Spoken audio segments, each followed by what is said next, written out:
나의 첫 몰입 경험은 미국 리스트에서의 박사후 과정이 2달 정도 남았던 1990년 2월이었다. 그때는 가족이 한국에 있어 혼자 지냈기 때문에 생각할 수 있는 시간이 많았다. 최선의 연구 활동에 대해 고민하던 나는 해결되지 않은 문제를 포기하지 않고 의식이 있는 한 풀릴 때까지 계속 생각하는 것이란 결론을 얻었다. 연구를 진행하다가 실험 결과가 잘 해석되지 않을 때는 깨어있는 모든 시간을 동원하여 그 실험 결과의 의미만을 생각했다. 그러던 어느 날 문득 내가 온통 문제 하나만 생각하고 있음을 깨달았다. 그야말로 오로지 그 실험 결과만 생각하고 있는 것이었다. 이것이 몰입 상태임을 깨달은 나는 문제를 해결하는 가장 이상적인 상태에 도달했다는 생각이 들자 뛸 듯이 기뻤다. 내가 바라던 최선의 상태가 된 것이다. 이 상태를 유지하기만 하면 지적 능력을 최대한 발휘하면서 살아갈 수 있을 거라는 기대에 흥분을 감출 수가 없었다. 나는 그 상태를 지속하기 위해 의식적인 노력을 계속했다. 그러면서 이 특별한 몰입 상태의 특징을 파악해 나갔다. 이 상태의 특징은 2가지였다. 하나는 아이디어가 상당히 높은 빈도로 얻어진다는 것이고 다른 하나는 약간의 쾌감을 준다는 것이었다. 그런데 정도가 지나쳤을까? 11시에 잠자리에 들었는데 새벽 2시가 되어도 잠이 오지 않는 것이었다. 오히려 머리가 더 맑아지면서 아이디어가 계속 떠올랐다. 침대에서 일어나 아이디어를 노트에 적고 다시 누웠지만 새로운 아이디어가 또 떠오르는 것이었다. 그렇게 일어나기를 반복하다가 새벽 3시가 되자 아이디어도 좋지만 이젠 그만 잠이 좀 오면 좋겠다 싶었다. 그러나 도무지 잠이 오지 않았다. 잠깐 잠이 들었다가도 아침이면 일어나자마자 생각이 이어졌다. 이런 상황이 며칠간 계속되자 수면 부족으로 몸이 점점 지쳐갔다. 몸은 지쳤지만 밤마다 머리는 맑아지고 아이디어가 튀어나와 도저히 잠을 잘 수가 없었다.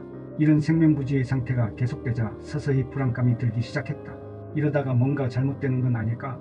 혹시 정신 이상이 되면 어떡하지? 불안감이 점점 커지자 일단 이 상태를 벗어나야겠다는 생각에 TV를 켰다. 하지만 뉴스고 드라마고 전혀 눈에 들어오지 않고 머리는 여전히 생각에 사로잡혀 있었다. 나도 모르게 스스로 생각을 멈추거나 조절할 수 없는 상태가 되어버린 것이다. 그러자 불안감이 더 커졌다. 그래도 설마 별일이야 있을까 하는 마음에 적극적으로 대처하지는 않았다. 그러던 어느 날 아침 식사 준비를 하면서 대중가요 테이프를 틀었다. 그 테이프 속의 노래는 몇 달 동안 반복해서 들었던 것이라 아주 익숙한 것이었다. 그때도 여전히 의식은 한 가지에 사로잡힌 상태였다. 그런데 갑자기 묘한 일이 벌어졌다. 의식이 한순간 잠시 노래를 듣는 것이었다. 그러다 다시 생각하는 것으로 돌아갔다가 다시 잠시 노래를 듣는 것으로 돌아오기를 반복했다. 그런데 어느 순간 노래 듣는 것이 생각하기를 완전히 대체해버렸다. 불과 몇 분 사이에 일어난 일이었다. 그렇게 일단 첫 몰입 상태에서 빠져나오고 생각해보니 그 상황이 아주 심각했음을 알 수 있었다. 가장 큰 문제는 잠을 잘 수 없다는 것이었다. 어떻게 하면 잠을 잘 수 있을까? 몸을 지치게 만들면 가능하지 않을까?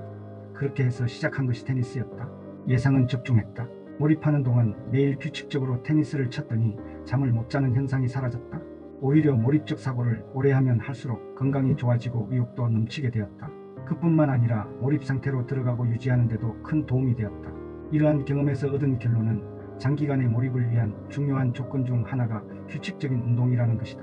저명한 과학자나 예술가 중에는 젊은 나이에 요절했거나 조현병, 조울증 등을 앓는 이들이 많다. 이들은 틀림없이 몰입 상태에서 무리를 했기 때문일 것이다. 모차르트의 생을 그린 영화 아마데우스를 보면 악상이 떠오른 모차르트가 잠도 안 자고 계속 곡을 쓰는 장면이 나온다.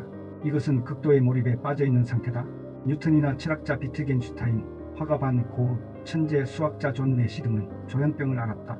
진화론을 제창한 찰스 다윈, 양자 역학을 확립한 닐스 보어, 시인 윌리엄 블레이크, 로드 바이런, 엘프레드 테니슨, 음악가 로버트 슈만 등은 조울증을 앓았다. 일부 호사가들은 이들의 조현병이나 조울증을 천재성 때문이라고 하기도 한다. 나는 이들이 선천적으로 몰입적 기질을 타고난 것은 맞지만 만약 규칙적인 운동을 병행했더라면 훨씬 더 건강하게 왕성한 활동을 했을 거라 생각한다.